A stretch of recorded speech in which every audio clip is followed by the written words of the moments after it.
Think healthy two stay healthy. জীৱনত চাকৰি দিয়াক আমোদ দিয়ক বুলি মই কেতিয়াও লোকৰ হাতত হাত পতা নাই। মই নিজে self sufficient and self independent মানুহ। সংৰক্ষ দুদু পিতৌন চালুক্য মানৱ জীৱনম to safeguard our own rights let's not pollute the world.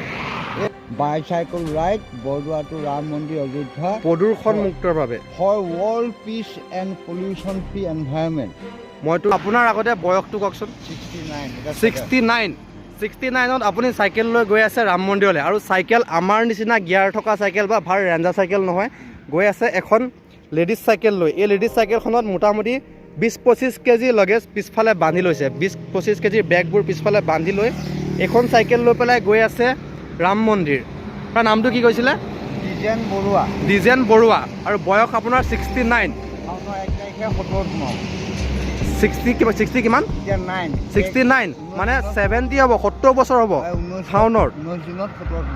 আচ্ছা, তো তেখেতে আচলতে এটা বিশেষ উদ্দেশ্য লৈ গৈ আছে। তেখেত দ্বাৰা অকণমান বৰ্তা বা ককা আপুনি অকণমান বুজাই দিলে ভাল পাম। তেখেতৰ এই বেনাৰখনত খুব সুন্দৰকৈ লিখা হৈছে, আপুনি এবাৰ পঢ়ি পেলাই শুনাই দিয়ক আৰু বুজাই দিয়ক। সাইকেল যাত্ৰা বৰদোৱা শ্ৰী ৰাম মন্দিৰ অযোধ্যাত বিশ্ব শান্তি এবং প্ৰদূষণ মুক্ত পৰ্যাবৰণ হেতু bicycle ride Baroda to Ram Mandir Ayodhya প্ৰদূষণ মুক্তৰ বাবে for world peace and pollution free environment.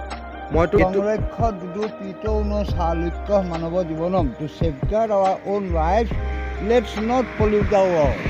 এই বাক্যশাৰীকে মই প্ৰচাৰ কৰিবৰ কাৰণে, এই বাক্যশাৰীক আপুনি প্ৰচাৰ কৰিবৰ কাৰণে আপুনি চাইকেল লৈ এই বয়সত যাত্ৰা আৰম্ভ কৰিছে। আপোনাক মোৰ ফালৰ পৰা চেলুট প্ৰথমতে। আৰু এই বাক্যশাৰ আপুনি ক'ত আছে বুলি কৈছিলে? উপনিষদৰ এই বাক্যশাৰীক প্ৰচাৰ কৰিবৰ কাৰণে তেখেতে 69 বয়সত চাইকেল লৈ ৰাম মন্দিৰলৈকে যাত্ৰা কৰিছে। আৰু এটা কথা জানে, ময়ো দুবাৰকৈ ৰাম মন্দিৰ গৈ আহিছোঁ, এবাৰ খোজকাঢ়ি আৰু এবাৰ চাইকেল লৈ, কিন্তু আমাতকৈ তেখেতৰ য'জটো অলপ বেলেগ। তেখেতক আচলতে প্ৰণাম কৰিছোঁ দেই ককা, মোৰ ফালৰ পৰা প্ৰণাম। তো আপোনাৰ যাত্ৰা শুভ হওক, মই তাৰে কামনা কৰিলোঁ। এবাৰ জয় শ্ৰীৰাম কৈ দিব। জয় শ্ৰীৰাম, জয় শ্ৰীৰাম, জয় শ্ৰীৰাম। আপোনাৰ আচলতে এই আপোনাৰ এইখনতো চাইকেলখনো প্ৰথম কথাতে চাইকেলখনো নতুন নহয়, আপোনাৰ অসুবিধা হোৱা নাই চাইকেলখন লৈ? অলপো অসুবিধা হোৱা নাই? টেকনিকেলি চাইকেলখন মানে ঠিকে আছে, মানে চব অকণমান ফিটফাট কৰি লৈছে। আৰু মই নিজেও অকণমান চাইকেলৰ কাম জানো। হয়, লগত ৰেঞ্চ কিবা লৈ আহিছোঁ, বাটত যাতে মোক আমনি কৰিব। ৰেঞ্চ আৰু পাম্প চব লৈ আহিছে। আপোনাৰ গুৱাহাটীত কিনিম পাম্প এটা আপুনি লৈ ল'ব, পাম্পটো বিশেষভাৱে প্ৰয়োজন চাইকেল লৈ গ'লে। আৰু আপোনাৰ খোৱা বোৱা ক'ত হৈ আছে? খোৱা বোৱা থকা? মই এই আহোঁতে প্ৰায়ভাগ এই মন্দিৰতে আছোঁ, মানুহৰ ঘৰত মই নাথাকোঁ। আৰু য'ত য'ত আছোঁ তেওঁলোকে মোক ধুনীয়াকৈ সকলোৱে মোক মানে সন্মানে ৰাখি সন্মানে আগবঢ়াই দিছে। বৰ্তমানলৈকে আপুনি নামঘৰ বা মন্দিৰতে আছে? হয়, ঠিক আছে। আৰু তাতে খোৱা বোৱা? সেই তেনেকৈ মই একেবাৰে নিৰামিষ মানুহ। আপুনি মই দিনত ফল মূল খাওঁ, ৰাতিপুৱাই জলপান খাওঁ, আৰু ৰাতি হ'লে শুকান ৰুটি দুটা খাওঁ। আচ্ছা, নাখাওঁ। আপুনি নিৰামিষ ভোজী আৰু ইমান শুভ কামত গ'লে মাছ মাংস বাৰু খাবও নাপায়? এনেও না, আমাৰ 33 বছৰ হ'ল। কিন্তু মানুহখিনিৰ পৰা কেনেকুৱা সঁহাৰি পাইছে যিমানখিনি আহিলে বৰ্তমানলৈকে? অতি সুন্দৰ, সকলোৱে মোক মৰমে সাদৰে। এতিয়া ৰাস্তাটো সেয়া এজনে গাড়ী শ্ল' কৰি পেলাই মোক ঠাণ্ডা পানী বটল এটা দি থৈ গৈছে। হয় হয়।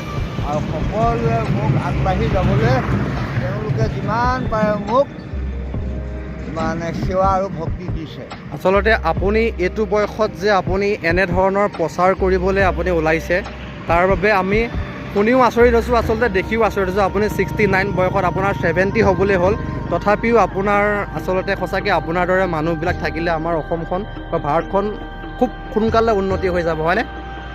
এই তাকেই বিচাৰোঁ, আমিতো চবেই তাকেই বিচাৰোঁ। আমিও সেই উদ্দেশ্য লৈ পেলাই আমি দুবাৰকৈ ৰাম মন্দিৰ গৈ আহিছোঁ।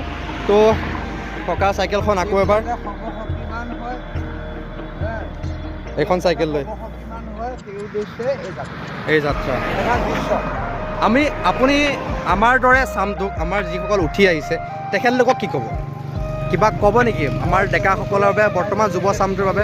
কেতিয়াও জীৱনত হতাশ নহ'বা, ধৈৰ্য নেহেৰুৱাবা, আৰু জীৱনত লক্ষ্য নিৰূপণ কৰি ল'বা আৰু লক্ষ্য দিশে অগ্ৰসৰ হ'বা।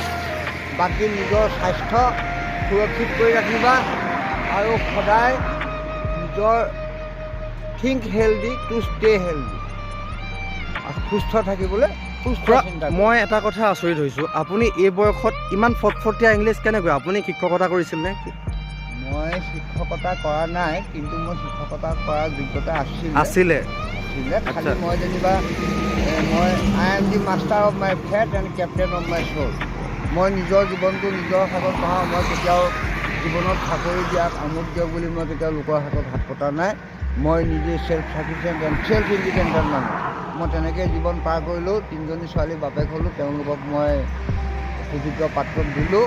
এতিয়া মোৰ এই বয়সত মই ৰাইজক দেখুৱাবলৈ, সৎ সাহস দিবলৈ, যাতে চাইকেল চলালে তেওঁলোকৰ অনেক অসুখ বিসুখ নাইকিয়া হ'ব, প্ৰদূষণ ৰোধ হ'ব আৰু অনেক সমস্যাৰ সমাধান হ'ব।